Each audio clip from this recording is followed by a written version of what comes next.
There's a lot of short films on YouTube, a lot of which are apparently award-winning, which I'm a little suspicious of personally, not to say that they aren't, but there's a large number of them. But that had me thinking, what exactly has like a YouTube video ever won an Oscar? Or I figured no, but has it ever come somewhat close? Now, every day on YouTube, about 2.6 million videos get posted, so I'm sure there's something missing that I didn't see.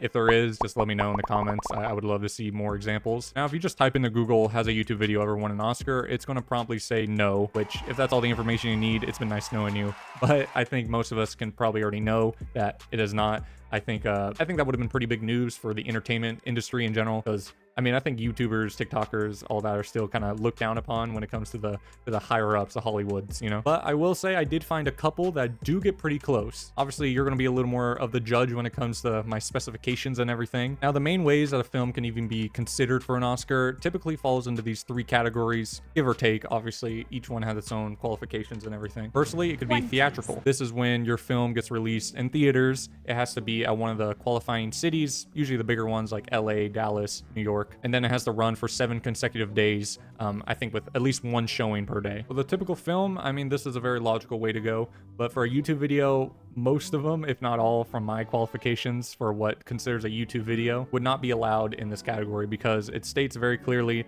that films that in any version receive a non-theatrical public distribution before their qualifying theatrical release are not eligible for the Academy Awards consideration. This includes internet transmissions, so YouTube. You can show about 15% of your film online before the theaters, but that's as most as you can get. But luckily, the two other routes that they can take are exempt from this rule. Next would be the film festival route. The Oscars has a big list of every film festival that if you win at that festival, you qualify for the Oscars. Now, a key point there is you have to actually win. It's not just nominees or whatever. You have to win that festival. Again, it's a very long list, but still very tough competition. Please, oh please let me win one time. Squid, I think you have a problem. The last and final route is the Student Academy Awards, where you can win a gold, silver, or bronze medal. If you win one of those three, then you can be qualified for the Oscars. Okay, with all that in mind, without stalling for any more time, that rhymed. Oh, damn. What?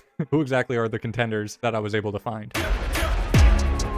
Oh my god, they're really coming down now, look. Grand Theft Hamlet is a 2024 British documentary directed by Sam Crane and Penny Grills. My apologies if I mispronounce any names. And this film is pretty much two guys during the COVID pandemic going into Grand Theft Auto Online and trying to recreate the Shakespearean play Hamlet entirely in the game. Now, they went to many film festivals and won 5 of them. I believe won every nomination they were ever given. This includes, but not limited to, the British Independent Film Awards and the Vancouver International Film Awards. Not only that, they also got distribution through Mubi, which is a movie streaming service, kind of like Criterion Collection. I don't have it, but I think it's more artistic films like that. And they got distribution through, obviously, the streaming website, but also in theaters. Only in the UK, though, I believe. I think streaming is solely for US, but they did get some theatrical releases in the UK. Some of you have probably heard this film one way or the other because people like Charlie talked about it, I know, in at least one video. And I mean, it was the fact that a film like this could be winning awards and getting released in theaters is quite impressive. Though I think for anyone, it kind of brings up the question about like how they're able to do this, because it's entirely in GTA Online, which is owned by Rockstar. Because this film is, you know, technically a machinima. It's all in engine, it's all game, it's all owned by somebody else.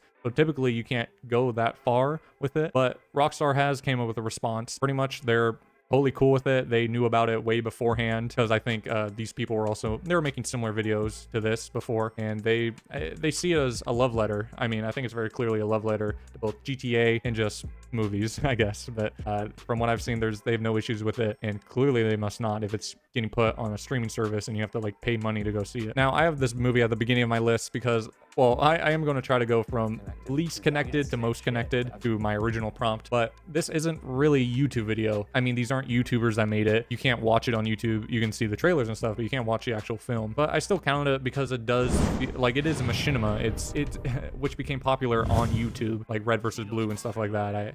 I think there's some essence to it that seems very YouTube, very, I mean, Minecraft survival civilization type of thing. But again, it is at the bottom of my list, so I can argue that this isn't a YouTube video and they never submitted for the Oscars, though I think they could have. I don't see why not. It seems like they did a bunch of different routes with it. Yeah, just overall very impressive for a machinima film like this. Dat weet u zeker? Ik ben geen robot.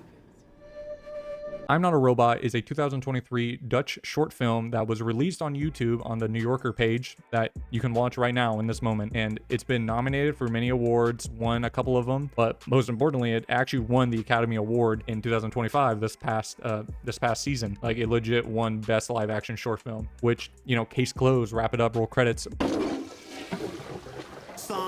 But it's not really a YouTube video, because the world premiere, the first award nomination, and the first win at an award festival were all before it came to YouTube, which, you know, is fine and everything, but it was obviously released on YouTube to kind of build that credibility or that general audience to vote on it, to kind of, because there's advertisement when it comes to any Oscar nomination. That's how, like, films like Emilia Perez could win so much, because they just throw it in your face and they're like, oh, I've seen that movie somewhere. So I mean, I wouldn't really count this one. At least it was released on YouTube, though, unlike the previous film. They like you. This is a quick one. It's more of an honorable mention, but it was a film made by YouTubers, Raka Raka. This was, I think, a big film. I saw it in theaters. It won 22 out of 50 nominations. It was a big thing, including the Australian Academy Awards. For Australians, it's probably, I assume, equal to the Academy Awards here in the US. But yeah, a big deal. I really enjoyed it. And the fact that it was made by people that started on YouTube, I think, is incredibly impressive. And I use this word a lot, I guess, but trailblazers in the sense. So I just wanted to mention it, but definitely not a YouTube video. You can't, I mean, you might be able to watch it on YouTube somehow, but not from what I know.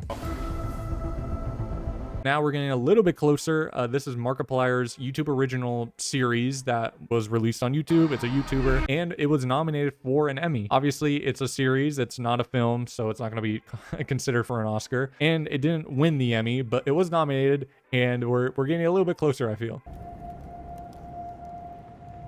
Project Iceman. Yes Theory, YouTubers, big time YouTubers. I used to watch them all the time.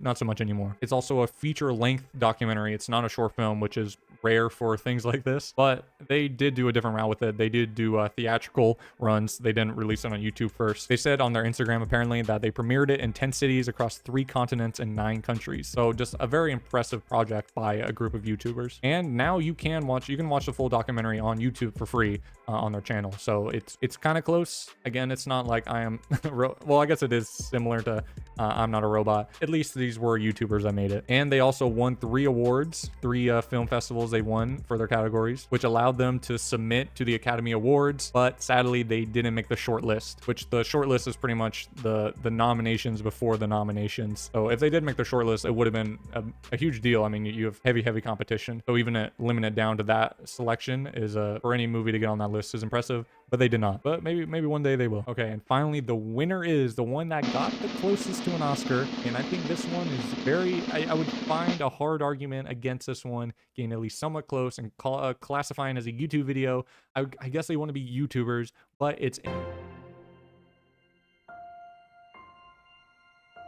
So this film was made by just a couple of computer animation majors. This is their thesis film, or back then when it was made. And they posted it to Kickstarter and raised all the money that they did by a considerable amount. They only wanted $3,000, but they got $14,000. But still, all the money came from Kickstarter. It wasn't like a big organization. I guess they weren't technically YouTubers. They might have been making videos before that. I guess I didn't do that much research. And then they posted it to YouTube. It was fully distributed by YouTube. You can see it on their Wikipedia page. And it's been 8 years, but probably you've seen this somewhere because, I mean, it has 50+ million views on YouTube. It was reposted on Facebook, on every social media. It was a big deal at the time. It won countless awards. It won 2, 4, 6, 7 awards, including a gold medal at the Student Academy Awards, which is what I mentioned earlier. That was route number 3, and they won that. So they qualified for an Oscar nomination, or to go to the Oscars. Well, to be considered to go to the Oscars because well, the reason they're the closest is because they made the shortlist. The thing that Project Iceman couldn't do, they did. They didn't get official nomination, but they were the nominations to the nominations. And I think that's incredibly impressive for something that was fully on a Kickstarter, then YouTube entirely for free. It, I think, truly was a YouTube video that almost made it to the Oscar stage. They almost had their name said for an Oscar nomination, but didn't make it that far. I think it's very impressive, and I kind of feel like it's just a moment. It's not of a matter of if, more of a matter of when it comes to a YouTube video potentially winning an Oscar. I think more and more just big Hollywood and like mainstream entertainment is somewhat dying in a way, and I think YouTubers, TikTokers, social media influencers are going to become more and more of a thing and have more and more power. So I would be I'd be so happy to see somebody's creative vision that came through YouTube win such a big award like that. And I know a lot of people don't care about the Oscars at all, and I probably shouldn't either, but I do enjoy them. I like watching the Oscars. To finish it out, just a little fun fact, and this is more of a fun fact I guess just for me, but Cobra Kai, the big TV show that's on Netflix, apparently, I might have actually already knew this, but it was a YouTube original for the first 2 seasons. Well, I think YouTube Red and then YouTube Premium after, but it was a YouTube series to begin with, and then it was bought and went to Netflix, which I have no memory of that, and I think that's pretty cool. I mean, it's definitely, I think it's won some awards, probably.